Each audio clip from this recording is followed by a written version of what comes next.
स्थिरम ही जानम एसाम वयः मातुः निह एतवे यत सीम अनुह द्विता सवः। स्थिर ही है जन्म स्थान इनका, जीवन है माँ का निरंतर गमन हेतु, जो सर्वतः अनुकूल है दो का बल।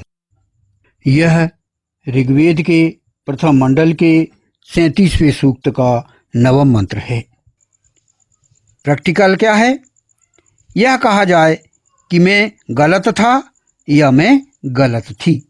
कहना संबंध को कमजोर नहीं बल्कि मजबूत करता है। यह कहना कि मैं गलत था या मैं गलत थी, यह आपने सॉरी बोल दिए तो आपका जो संबंध है वह और भी मजबूत होगा। फिर क्षमा का अभ्यास करें। हर छोटी भूल को पुराने विवादों से न जोड़ें। कोई भी ऐसी भूल हो जाती है तो पिछले गड़े मुर्दे ना उखाड़ें। अतः हम इन बातों का ध्यान रखें। फिर साझा लक्ष्य बनाएं। जो हमारे उद्देश्य हैं वो मिलकर प्लानिंग बनाएं। वो कैसा करें कि घर, संतान, शिक्षा, बचत और भविष्य के लिए संयुक्त लक्ष्य रखें। यानी आपको जॉइंट एक प्लानिंग करना पड़ेगा और उसके आधार पर चलना होगा, तभी आपका एडजस्टमेंट या अनुकूलन सफल होगा।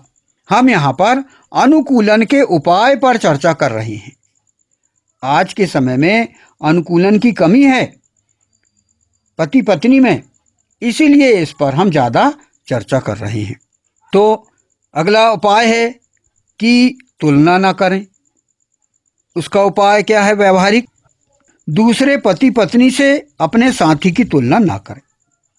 यानी यह इसका ध्यान रखें कि आप कहीं ऐसी तुलना ना करें। विश्वास बनाएं।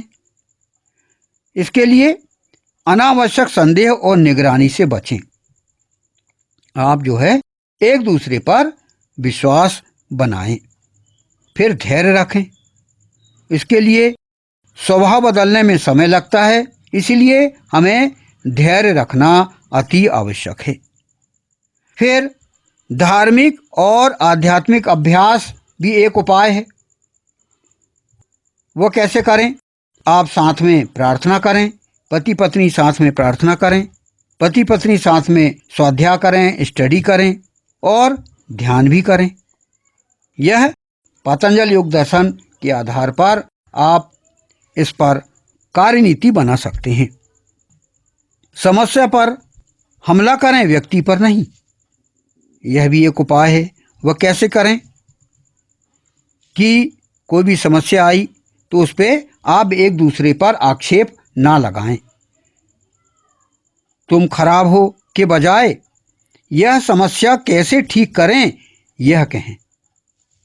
यानी दोषारोपण करने के बजाय समस्या की जड़ पर चर्चा करें और उसे हल करें। साझेदारी की भावना रखना अति आवश्यक है। वह कैसे?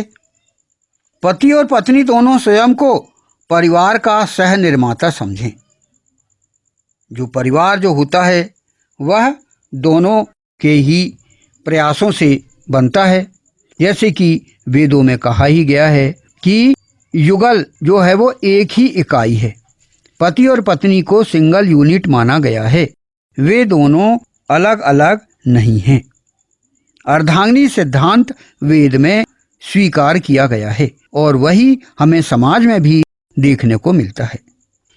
हमारा मन सदा शांत रहे, हम कभी टेंशन में ना रहें, इसके लिए पतंजलि योग दर्शन के महत्वपूर्ण सिद्धांतों पर हम चर्चा करना चाहेंगे। पतंजलि योग दर्शन का मूल सूत्र है योग चित्त वृत्ति निरोधा है, अर्थात मन की चंचल वृत्तियों को संयमित करना।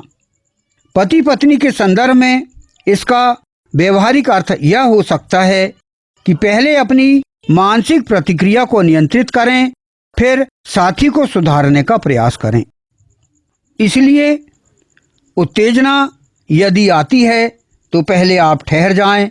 ठहराव होना चाहिए आपके स्वभाव में और ठहर कर आप विचार करें और विचार करने के पश्चात आप चर्चा करें, बातें करें, संवाद करें। और बात करके फिर समाधान निकालें। यह क्रम दाम्पत्य अनुकूलन में बहुत उपयोगी है। पति पत्नी के एडजस्टमेंट के लिए यह बहुत जरूरी है।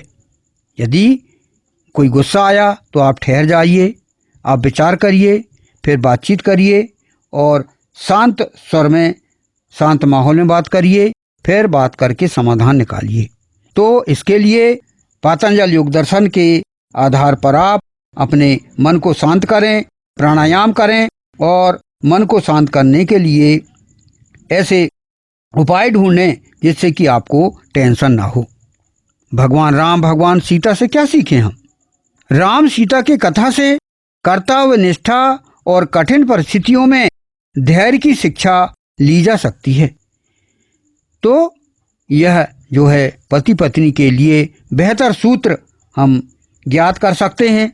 कर्तव्य प्लस संवाद प्लस संवाद, कर्तव्य प्लस संवाद प्लस सम्मान प्लस पारस्परिक निर्णय, यह हमने कहा। ऐसे ही भगवान शिव और माता पार्वती के बीच जो संबंध रहे उनसे भी हमें सीख मिलती है कि शिव और पार्वती को अर्धनारीश्वर की व्यापक अवधारणाओं को जोड़कर देखा जाता है। इसका गहरा संदेश है कि पुरुष और स्त्री को परस्पर विरोधी शक्तियों के रूप में नहीं बल्कि पूरक शक्तियों के रूप में भी समझा जा सकता है। इसीलिए दाम्पत्य में लक्ष्य यह नहीं होना चाहिए मैं अपने साथी को अपने जैसा बना दूं, यह नहीं होना चाहिए, बल्कि हम दोनों अपने अपने श्रेष्ठ गुणों को मिलाकर एक बेहतर परिवार बनाएं। यह जो है हमें भावना प्रकट करना चाहिए एक दूसरे के सामने। तो अनुकूलन या एडजस्टमेंट का सर्वोत्तम सूत्र हमें यह निष्कर्ष निकाल के ज्ञात हुआ कि सर्वप्रथम प्रेम बिना सम्मान अधूरा है, बिना प्रेम के सम्मान अधूरा है। दूसरा, सम्मान बिना संवाद अधूरा है। सम्मान जब तक हम नहीं करेंगे तो बातचीत भी अधूरी होगी। तीसरा है, संवाद बिना समझ अधूरी है। जब चर्चा होगी तब समझ हमारी जो अधूरी हो गई है वह पूरी होगी, एक दूसरे को समझ पाएंगे बातचीत करने से। फिर समझ बिना सहयोग अधूरा है। जब तक हम एक दूसरे को समझेंगे नहीं तो सहयोग भी नहीं करेंगे, अधूरा होगा। इसलिए समझदारी दोनों में आना अति आवश्यक है। और सहयोग के बिना दाम्पत्य अनुकूलन स्थायी नहीं बनता। इसलिए आदर्श पति पत्नी वह नहीं है कि जिसमें कभी मतभेद नहीं होता, बल्कि वे हैं जो मतभेद होने के बाद भी एक दूसरे की गरिमा बचाते हुए समाधान खोज लेते हैं। तो हम नवम मंत्र के इस अंतिम फुटनोट को समझ रहे थे जिसमें यह कहा गया था, जो सर्वतः अनुकूल है दो का बल, यत सीम अनु द्विता शवः। तो इस अंतिम भाग था, इसको हम समझ रहे थे। इसमें यह कहा गया था कि जो सर्वतः अनुकूल है दो का बल, तो ये अनुकूलन के बारे में हम समझ रहे थे। इसके लिए प्रमुख रूप से यह हमने जाना कि पति पत्नी के बीच एडजस्टमेंट कैसे होना चाहिए। आज के पाश्चात्य सभ्यता में यह अनुकूलन की कमी आ गई है। तो इस भाष्य के अंतर्गत हमने यह समझने का प्रयास किया। और भी विचार आ सकते हैं, तो हमारे विचार में यह हमने वार्ता किए, निष्कर्ष निकाले, और इसमें बहुत से भी और विद्वज्जन और भी उपाय बता सकते हैं। हमारे दृष्टिकोण से हमने यह बताया, यदि पति पत्नी में एडजस्टमेंट हो सकता है इस प्रकार तो बहुत अच्छी बात है। हर कोई चाहता है कि परिवार सुखी हो, समृद्धि हो और भविष्य के जो हमारे बच्चे हैं वे प्रगति करें।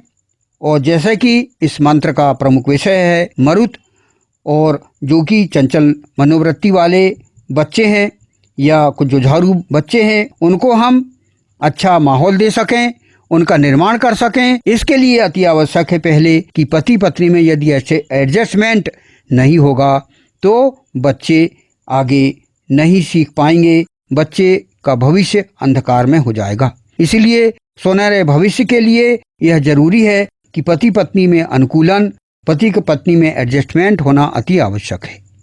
इस मंत्र के अंतर्गत हमने यह जाना कि माँ प्रमुख रूप से बच्चे की प्रथम पाठशाला होती है और माँ ही जो है निरंतर गमन करते हुए सदा बच्चे को जन्म से लेके उसके जवानी तक उसके साथ गमन करती है, अर्थात उसके निर्माण में साथ देती है। यदि अपने पति के साथ वह एडजस्टमेंट ना करे तो बच्चे का भविष्य अंधकार में हो जाता है। इसके लिए अति आवश्यक है कि पति पत्नी में अच्छा अनुकूलन हो, अच्छा एडजस्टमेंट हो। यदि ऐसा ना हो तो फिर परिवार जो है वह प्रगति नहीं कर पाएगा।